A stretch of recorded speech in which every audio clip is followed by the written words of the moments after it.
नमस्कार, आप देख रहे हैं न्यूज़ डिजिटल टीवी और मैं नरेश चौधरी आपका हार्दिक स्वागत करता हूं। अगर दवाइयों को लेकर बात करें, मेडिसिन को लेकर बात करें तो कोई भी ऐसा घर नहीं होगा यहां पर लगभग महीने की एवरेज अगर बात करें तो 5,000 या 6,000 तक घर पर दवाइयां ना आती हों। पर अगर वो दवाइयां जो लाते हैं आप लोग, क्या वो दवाइयों की कंपनी सही है, क्या वो सही दवाइयाँ हैं, या फिर आपको सही दाम पर मिल रही हैं कि नहीं मिल रही हैं, इस चीज़ की शायद ही मुझे लग रहा है कि कोई 20% के लोगों को पता हो कि दवाई जो है ये कितनी सही है, इसकी क्वालिटी क्या है, इसकी क्वांटिटी क्या है। उस चीज़ की अगर बात करें तो बड़े कम लोगों को पता है। और इसी के चलते हमारा ड्रग कंट्रोल डिपार्टमेंट जो जम्मू है, उन्होंने एक विशेष अभियान चलाया जो कि मेडिकल स्टोर्स पर जाकर जो दवाइयाँ वितरित जो लोगों को बेची जाती हैं, उन दवाइयों के सैंपल लिए, उन दवाइयों को देखा गया कि कौन सी कंपनी की दवाइयाँ जो हैं वो ये लोग सेल कर रहे हैं, क्या ये सही स्टोर से जहाँ पे दवाइयाँ जो इनको मिलती हैं वो सही स्टोर से ख़रीद रहे हैं यहाँ, या फिर वहाँ से नहीं खरीद रहे हैं।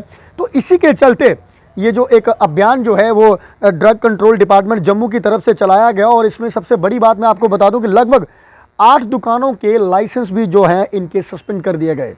जो मेडिकल स्टोर्स थे जो दवाइयाँ बेचते थे, उसमें से लगभग 8 दुकानों के लाइसेंस जो हैं वो भी सस्पेंड कर दिए। आपको पूरी खबर जो है वो मैं पूरी विस्तार से बता देता हूँ कि लोगों को सुरक्षित और हाई क्वालिटी वाली दवाइयाँ मुहैया करवाने व सुनिश्चित बनाने के लिए जिला ड्रग कंट्रोल ऑफिस जम्मू ने जम्मू शहर में विशेष अभियान चलाया।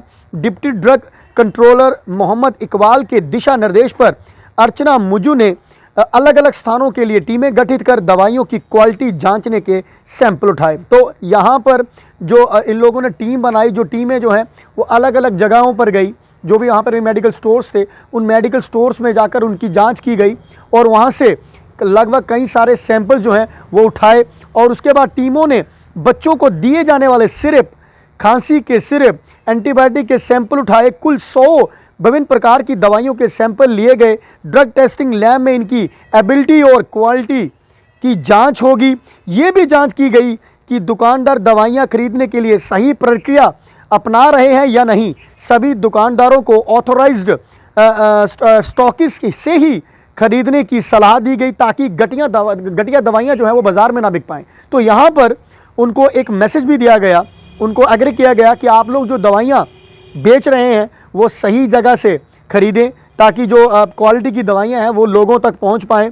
कोई गलत दवाई जो है वो डुप्लीकेट जिस तरह से कहते हैं वो दवाइयाँ जो हैं वो लोगों को ना पहुँच पाए। और उन दुकानदारों को कहा गया कि जो ऑथोराइज स्टोर्स हैं, जो ऑथोराइज स्टॉकिस्ट हैं, जो दवाइयाँ जो हैं वो देते हैं, आप उन्हीं से दवाइयाँ खरीदें। उनको सलाह दी गई कि आप बाहर से कहीं और से दवाइयाँ ना लें।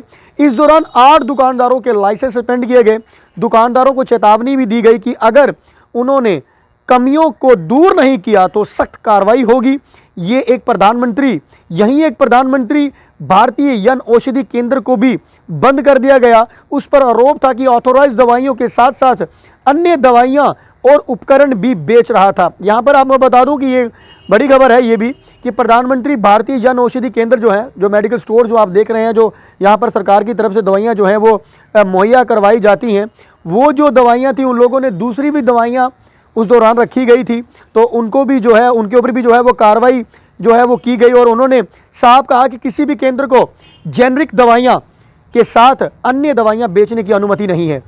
कि जो भी जेनरिक दवाइयाँ प्रधानमंत्री जन औषधि स्टोर पे जो बिकती हैं उसके साथ अगर वो दूसरी अलग किस्म की दवाइयाँ जो हैं वो उनको परमिशन नहीं है बेचने की, तो इनके ऊपर भी जो है कार्रवाई की गई। और ये बड़ा अच्छा एक सराहनीय कदम था, क्योंकि अगर बात करें दवाइयों की तो दवाइयों की हमेशा से मैं यही बात कह रहा हूँ कि लोगों को इतनी नॉलेज शायद नहीं है, बड़े कम लोगों को होगा कि ये दवाई कौन सी कंपनी की है, ये किस कंपनी से है और ये किस तरह का इसमें सॉल्ट है, इसकी नॉलेज जो है बड़ी कम है। और इसी के चलते जिस तरह से लोगों को लगा होगा कि ये सही चीज़ें नहीं आ रही हैं, हमारे तक पहुंच रही हैं, तो हो सकता है ड्रग कंट्रोल डिपार्टमेंट ने जो है एक विशेष अभियान चलाया, इसके ऊपर जो टीमें गठित की गई और उनको देखा गया, उनकी क्वालिटीज़ दवाइयों की चेक की गई और साथ में इस सैंपल उठा के अब वो जो है लेबॉर्ट्री में चेक भी होंगे। अगर उन दुकानदारों के वो सैंपल गलत आते हैं तो उनको ऊपर भी कार्रवाई होगी। और साथ में ही 8 दुकानों के लाइसेंस भी जो हैं वो रद्द कर दिए गए। फिलहाल आप हमारे साथ यूँ ही बने रहे, देखते रहे न्यूज़ डिजिटल टीवी। जय हिंद, जय भारत, जय जम्मू।